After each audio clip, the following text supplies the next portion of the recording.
मोठी बातमी मध्य रेल्वेच्या महाव्यवस्थापकाचा हृदयविकाराच्या झटक्याने मृत्यू झालाय। विजयकुमार यांचा हृदयविकाराच्या झटक्याने मृत्यू झालाय। जसलोक रुग्णालयात त्यांच्यावर उपचार सुरू होते, मात्र त्यांचं हृदयविकाराच्या झटक्याने निधन झालेलं आहे। विजयकुमार यांचा हृदयविकाराच्या झटक्याने मृत्यू झालेला आहे। विजयकुमार हे मध्य रेल्वेच्या महाव्यवस्थापकाचा कारभार पाहत होते। या संदर्भात अधिक माहिती घेऊयात आमचे प्रतिनिधी शुभम उमाळे यांच्याकडून। शुभम, विजयकुमार यांचा हृदयविकाराच्या झटक्याने मृत्यू झालाय, काय अधिक माहिती?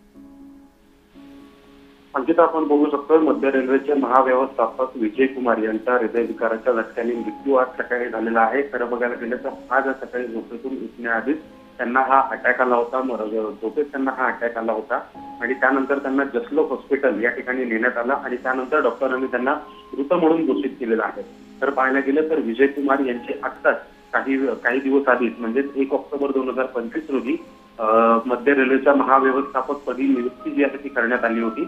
याआधी ते चित्तरंजन लोकोमोटिव्ह वर्क चे महाव्यवस्थापक होते। खरं पाहायला गेलं तर ते इंडियन रेल्वेमध्ये 1988च्या बॅच मध्ये अधिकारी होते आणि सोबतच रेल्वे बोर्ड, उत्तर पश्चिम रेल्वे आणि national high speed railway corporation मध्ये महत्त्वाच्या जबाबदाऱ्या त्यांनी सांभाळलेल्या आहेत आणि उच्च कामगिरी म्हणूनच त्यांना आता सेंट्रल रेल्वेचं महाव्यवस्थापक पद जे आहे ते देण्यात आलं होतं। पण मात्र आज त्यांचं हृदयविकाराच्या झटक्याने निधन झालेलं आहे। अंकिता, निश्चित धन्यवाद शुभम, आपण दिलेल्या सविस्तर माहितीसाठी।